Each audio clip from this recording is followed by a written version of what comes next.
खोली तू बोन नयता ना भोली 5 मिनट में बंद हो जाई बोलकी मंडली के बारात होबे गोरकी तोरा लहंगा उठाबे पड़ी थोड़की धानुटी के बारात होबे गोरकी तोरा लहंगा उठाबे पड़ी थोड़की मंडली के बारात होबे गोरकी तोरा लहंगा उठाबे पड़ी थोड़की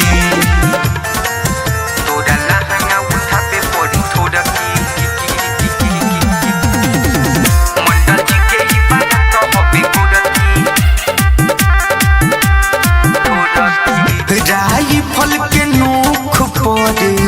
रात भर नचाइब खाली रंग दहरी वाला गाना बजाइब से रहबे हमनी के जतिया रे तोरा ढूंढी में को दिहे लठिया रे दिल हमर पजोड़ पड़े लागी भोरकी मंडली के बारात होबे गोरकी तोरा लहंगा उठाबे पड़ी थोड़की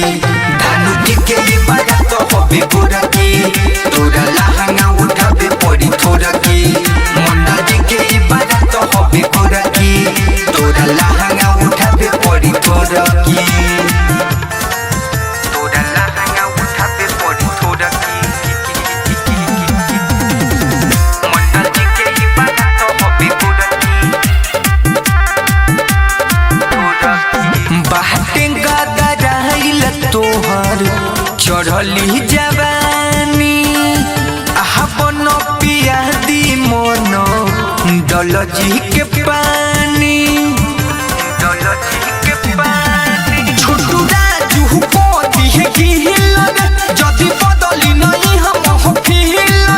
राइटर के दीवाना तोहे खूब खोरकी मंडली के बारात होबे गोरकी तोरा लहंगा उठाबे पड़ी थोड़की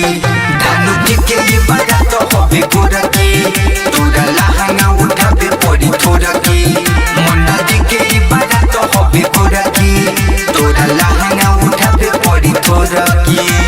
रौनक रिकॉर्डिंग स्टूडियो मेजरगंज सीतामढ़ी।